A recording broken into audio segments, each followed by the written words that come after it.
धातु की लवणों से अभिक्रिया है, ये किस प्रकार की अभिक्रिया होती है? विस्थापन अभिक्रिया होती है, विस्थापन अभिक्रिया। तो विस्थापन अभिक्रिया हमने जो रासायनिक अभिक्रिया वाला चैप्टर था उसमें पढ़ा था, द्विविस्थापन या विस्थापन। तो यहाँ पे क्या हो रहा है, जो ये कॉपर को विस्थापित कर रहा है, कौन कर रहा है? आयरन। तो आयरन ये है क्या है? अधिक सक्रिय धातु है। क्या है? अधिक सक्रिय धातु। तो अधिक सक्रिय धातु, और ये क्या है? कम सक्रिय धातु, कम एक्टिव है।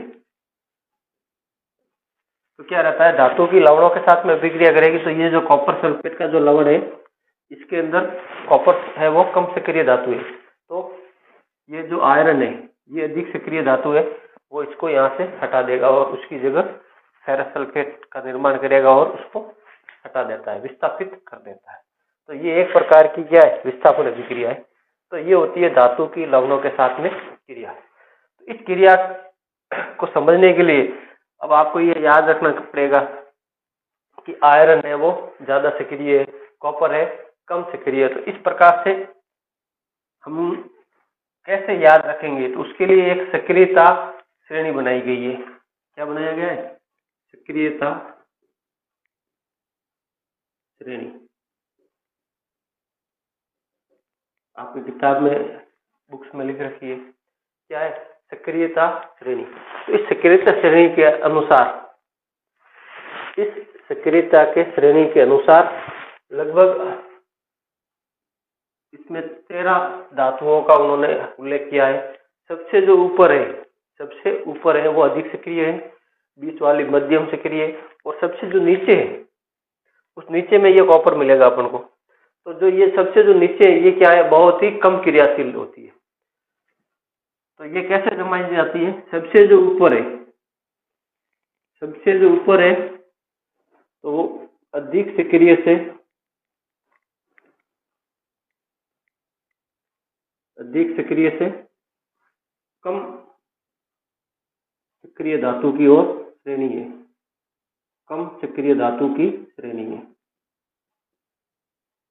या फिर इसको मैं कहूं सक्रियता का घटता क्रम है, सक्रियता का घटता क्रम है। या फिर सक्रियता का अवरोही क्रम, सक्रियता का अवरोही क्रम। तो ये जो व्यवस्था होती है उसमें क्या होता है? ऊपर वाली अधिक सक्रिय होगी, नीचे वाली कम सक्रिय धातु होगी। सक्रियता का घटता हुआ क्रम है, ऊपर ज्यादा है नीचे कम है तो घट रहा है। या फिर इसको मैं कहूँ अवरोही क्रम। अवरोही में क्या होता है? बड़े पहले बाद में छोटे। तो जैसे जैसे सक्रियता से नीचे जाएंगे तो कम सक्रिय धातु आएगी, और ऊपर वाली है वो उच्च सक्रिय या अधिक सक्रिय धातु रहेगी। तो जो ऊपर वाली धातु है वो इस नीचे वाली धातु को विस्थापित कर लेगी लवणों के अंदर से, और ये विस्थापन अभिक्रिया को दर्शाता है। तो इसमें जो 13 नाम है तो उनको आपको याद करना है, रट लेना है। अलग अलग तरीके हैं, तो मैंने भी एक छोटा सा ट्रिक बना रखी है, तो उस हिसाब से अपन उसको डिस्कस करेंगे। अब एग्जाम में क्या पूछते हैं वो भी इम्पोर्टेंट है। एग्जाम में ये पूछेंगे सक्रियता श्रेणी किसे कहते हैं। तो इसकी परिभाषा इन 3 शब्दों से मिल जाएगी, अधिक से कम सक्रिय, घटता क्रम और अवरोही क्रम। तो इसकी परिभाषा अपन क्या लिख सकते हैं?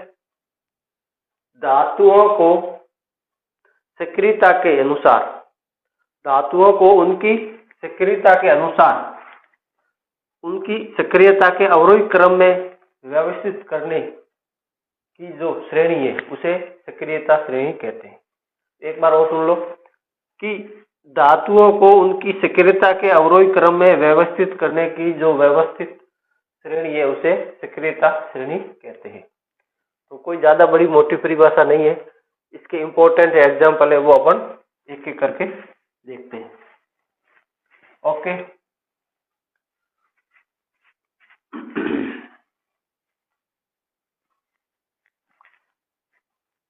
तो स्वीकृत श्रेणी के अंदर 13 धातुएं हैं। कितनी धातुएं? 13 है। ज्यादा भी ले सकते हैं, लेकिन जो आपके बुक्स में दे रखी है उसमें 13 धातु है।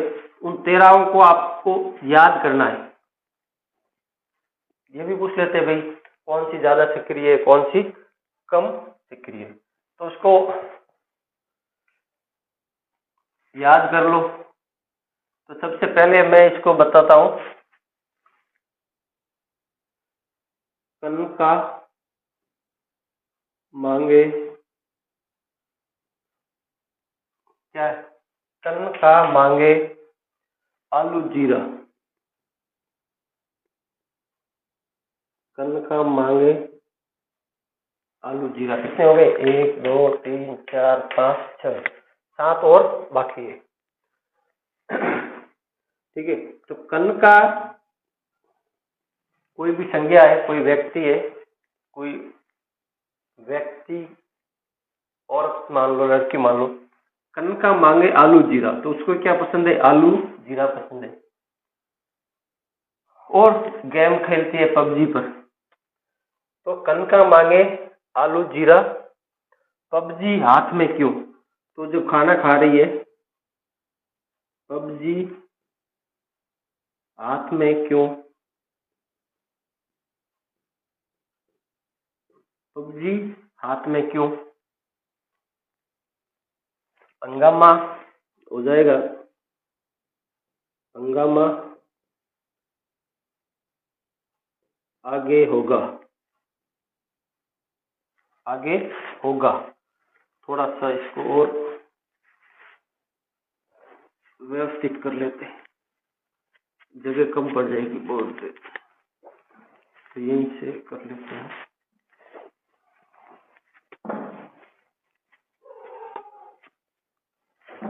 एक बार मैंने लिख दिया, दोबारा बता देता हूँ। कनका मांगे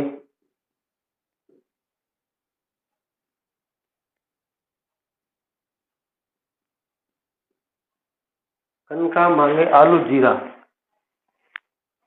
क्या मांग रही है ये? आलू जीरा मांग रही है। और हाथ में मोबाइल से पबजी खेल रही है, तो हाथ में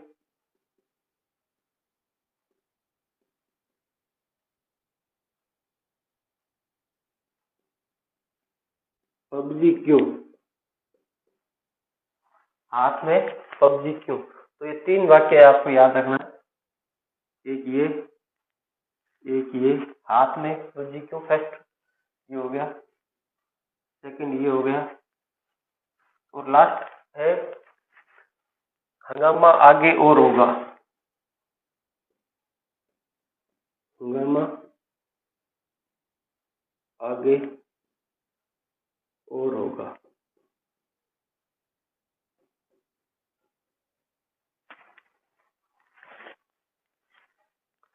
कनका मांगे आलू जीरा, तो कनका मांगे 3 4 5 6, इसमें हो गए 7 8 9 10 11 12।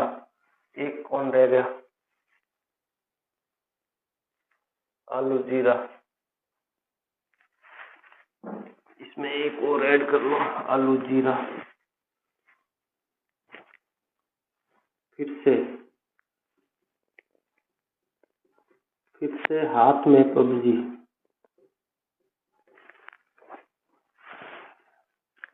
तो ये आपको ये कुछ रटने की, एक तो ये कनका मांगे आलू जीरा, क्या लिखा है? कनका मांगे आलू जीरा। फिर से हाथ में पबजी क्यों? फिर से हाथ में पबजी क्यों? तो फिर से 1 2 3 4, इसके अंदर 4 अपने एलिमेंट आएंगे, तत्व आएंगे। 1 2 3 4 5 6, ऊपर वाले में 6 आएंगे और लास्ट वाले में 3 है। टोटल कितने हो गए? 6 + 4 + 3 बराबर 13। तो मैंने बताया था यहाँ पे 13 धातुओं को अपन पढ़ेंगे। तो याद करना, कनका मांगे आलू जीरा। कनका कोई लड़की है जो पढ़ाई कर रही है और खेलती भी है, तो वो क्या मांग रही है? खेलते खेलते मांग रही थी कि कनका मांगे आलू जीरा। तो उसकी मम्मी ने बोला कि भाई आलू जीरा तुम्हें बना देती हूँ, लेकिन मोबाइल हाथ से रख ले। तो फिर से उसने हाथ में ले लिया मोबाइल और गेम खेलने लगी। तो फिर से हाथ में पबजी क्यों? तो ये क्वेश्चन मार्क लगा देता। फिर से हाथ में पबजी क्यों? तो क्या पूछा, फिर से हाथ में पबजी क्यों? इतने में आगे पापा जी, तो पापा जी आते तो क्या होगा, हंगामा आगे और होगा। मम्मी ने कहा आगे हंगामा हो जाएगा, डांट पड़ जाएगी। तो ये 3 शब्द है। कनका मांगे आलू जीरा, फिर से हाथ में पबजी क्यों, ये मम्मी ने पूछा। ठीक है, कनका ने क्या मांगा, आलू जीरा। मम्मी ने आलू जीरा दिया तो वो हाथ में मोबाइल लेकर देख रही थी, उसको मम्मी ने कहा फिर से हाथ में पबजी क्यों, फिर से हाथ में पबजी क्यों, कि भाई पबजी क्यों खेल रही है। पापा आगे तो क्या हो जाएगा, हंगामा आगे और होगा, आगे हंगामा हो सकता है। तो इसमें यह है, हंगामा पहले आता है, हंगामा आगे और होगा। तो ये है सक्रियता श्रेणी के 13 जो धातु है। इससे के सोडियम, कैल्शियम, मैग्नीशियम, एल्यूमिनियम से आलू, जिंक से जीरा, फिर से एफी, हाथ से हाइड्रोजन, पबजी से लेड, क्यू से कॉपर, हंगामा से एच जी, आगे एजी और एयू सोना। तो ये नंबरिंग डाल देता हूँ मैं, 1 number, 2 number, 3 number, 4 number, 5 number, 6 number, 7 number, 8 number, 9 number, 10 number, 11 number, 12 number और ये 13। कनका मांगे आलू जीरा, फिर से कनका मांगे आलू जीरा, फिर से हाथ में पबजी क्यों, फिर से हाथ में पबजी क्यों, हंगामा आगे और होगा। तो ये आप ऐसे याद कर लो। यदि आपकी रटने की कैपेसिटी बहुत ज्यादा है तो डायरेक्ट आप इसको रट सकते हो, इसका स्क्रीनशॉट ले सकते हो। मैं थोड़ा दूर जाता हूँ, लो अभी ले लेना, साफ आएगा। तो ये है, तो ये अधिकतम सक्रिय होती है, अति सक्रिय होती है। ये है वो मध्यम होती है, और ये जो लास्ट वाली है बहुत ही कम क्रियाशील होते हैं। तो सोने और चांदी है वो बहुत ही कम क्रियाशील होते हैं, इसलिए इसके ऊपर जंग नहीं लगता। हमने ये पहले भी बताया था। अब कुछ प्रश्न है आपके बुक्स में दे रखे हैं, पेज नंबर 51-41 पर देखिएगा। तो वो 1-2 हल कर देते हैं, फिर हम पढ़ेंगे आयनों का निर्माण कैसे होते हैं, उसका इलेक्ट्रॉनिक विन्यास क्या है, उसकी पूरी की डिटेल में लिखेंगे, और वहां से एक प्रश्न पक्का आ सकता है। तो कुछ अभिक्रियाएं जो रह गई थी, प्रश्न में ये पूछा है, भाप के साथ लोहे की अभिक्रिया, भाप के साथ लोहे की अभिक्रिया बताओ। तो धातु है वो जल के साथ में अभिक्रिया करके क्या हाइड्रोजन गैस बनाती है। तो भाप Fe+H2O, आयरन का ऑक्साइड बनेगा Fe2 और Fe3O4, Fe3O4 plus hydrogen gas. अब इसको संतुलित करना है, तो यहाँ पे 3 Fe है, तो यहाँ पे भी 3 Fe आ गया। ऑक्सीजन 4 है, तो यहाँ पे 4 कर दिया। तो ऑक्सीजन संतुलित है, आयरन संतुलित है, ये हाइड्रोजन कितनी हो गई, 4 है, तो इधर भी 4s2, ये हाइड्रोजन गैस आ गई।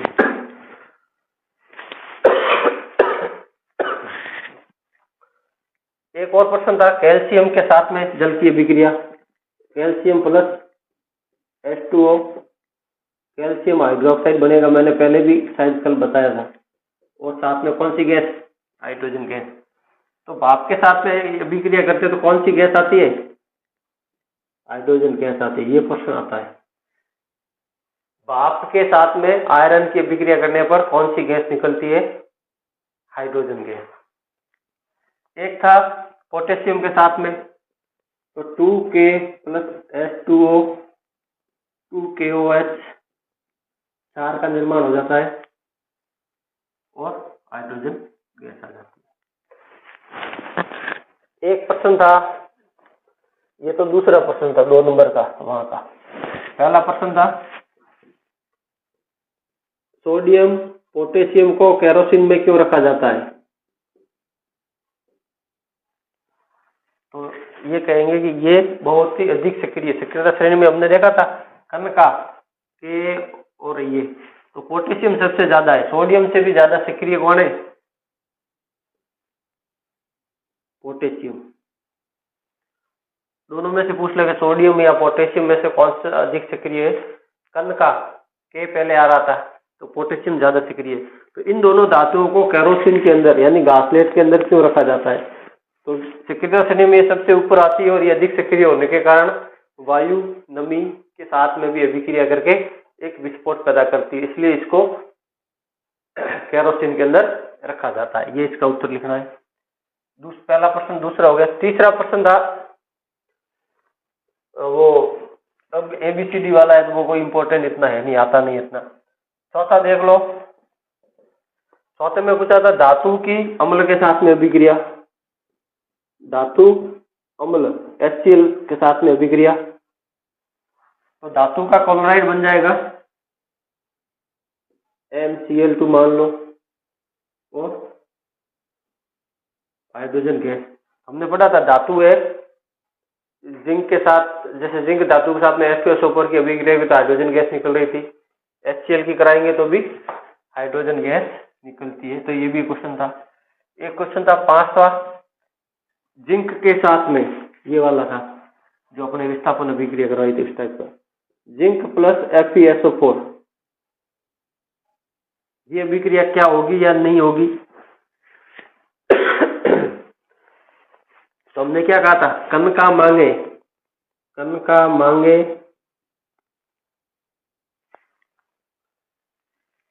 आलू जीरा, तो ये जीरा वाला ये Zn आ गया, तो यहाँ पे Z, ठीक है। और यहाँ था फिर से, तो Z ज्यादा सक्रिय है तो ये इसको हटा देगा, तो क्या बन जाएगा ZnSO4 और आयरन स्थापित हो जाएगा।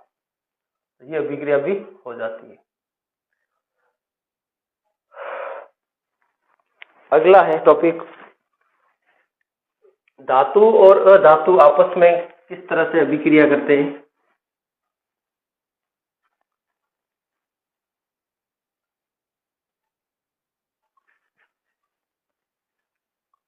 अगला है धातु और अधातु की